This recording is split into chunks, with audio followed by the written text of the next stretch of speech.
வணக்கம், நான் உங்கள் குக்கிங் தமிழ் ஆனந்தி. நம்ம சேனலை இதுவரை சப்ஸ்கிரைப் பண்ணாதவங்க மறக்காமல் சப்ஸ்கிரைப் பண்ணிடுங்க. நாம் இன்றைக்கி பார்க்க போகிற ரெசிபி ஒரு சுவையான தேங்காய் பாலில் செய்கிற சாதம்.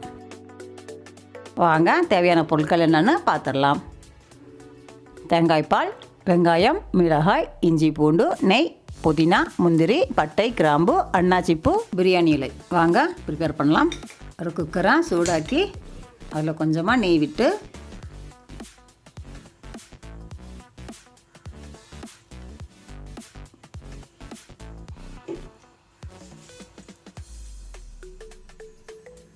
நெய் சூடானதும் ஏலக்காய் 2, பட்டை கொஞ்சம், அன்னாச்சிப்பூ, பிரிஞ்சி இலை, கிராம்பு கிளறி விட்டுக்கிறேன்.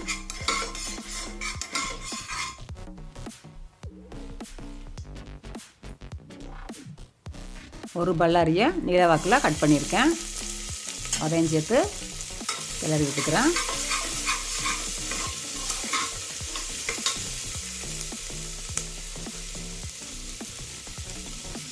அதோட நீளவாக்கில் கீறி விட்ட 3 பச்சை மிளகா போட்டுக்கிறேன்.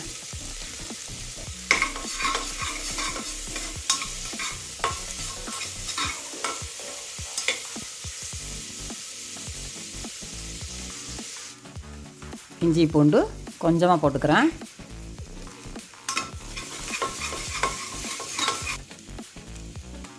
இப்போது முந்திரி பருப்பு அதில் விட்டுக்கிறேன்.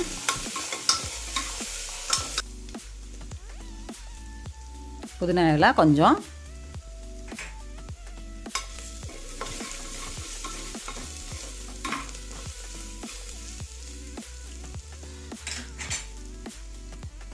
இப்போது அரை மணி நேரம் ஊற வச்ச நம்ம நார்மல் சாப்பாட்டு அரிசி தான் நான் யூஸ் பண்ணுறேன், அதையும் சேர்த்துக்கிறேன்.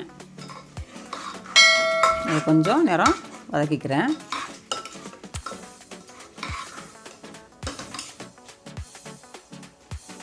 இந்த டம்ளருக்கு 1 டம்ளர் அரிசி எடுத்திருக்கேன். இப்போது 3 டம்ளருக்கு பால் ஊற்றிக்கிறேன். இதுக்கு வந்துட்டு நான் ஒரு தேங்காயில் பால் எடுத்திருக்கேன்.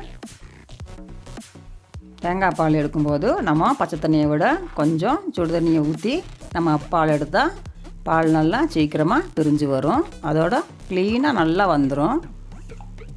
உப்பு தேவையான அளவு கிளறி விட்டுக்கிட்டு இந்த ஸ்டேஜில் உப்பு பார்த்துக்கோங்க. இன்னும் கொஞ்சம் உப்பு வேணுன்னா போட்டுக்கோங்க.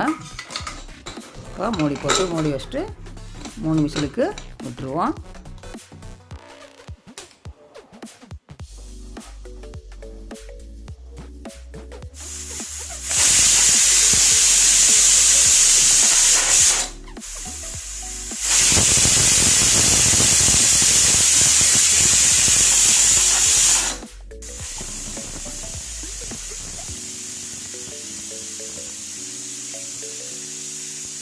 ஆவி போகவும் குக்கரை ஓப்பன் பண்ணிக்கலாம்.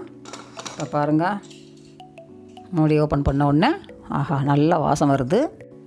நல்லா கிளறி விட்டுட்டு வேறு ஒரு பாத்திரத்துக்கு மாற்றிக்கலாம். ஏன்னா அதோடு அப்படியே வச்சா சாதம் இன்னும் குழஞ்சி போயிடும். அதனால் வேறு பாத்திரத்துக்கு மாற்றிக்கலாம். நீங்களும் இது மாதிரி செய்து சாப்பிட்டு பார்த்துட்டு கமெண்ட் பண்ணுங்கள். நம்ம வீடியோ பிடிச்சிருந்தா லைக் பண்ணுங்கள். ரொம்ப பிடிச்சிருந்தா ஃப்ரெண்ட்ஸுங்களுக்கு ஷேர் பண்ணுங்கள். இன்னமும் நம்ம சேனலை சப்ஸ்கிரைப் பண்ணாதவங்க மறக்காமல் சப்ஸ்கிரைப் பண்ணிடுங்க. அதோட பெல் ஐக்கானையும் கிளிக் பண்ணிடுங்க. இந்த தேங்காய் சாதத்துக்கு காம்பினேஷனாக காலிஃப்ளவர் குருமா, காளான் கிரேவி, உருளைக்கிழங்கு மசால் இல்லை சிக்கன் குழம்பு இது கூட சாப்பிட்டா செம்ம அருமையாக இருக்கும்.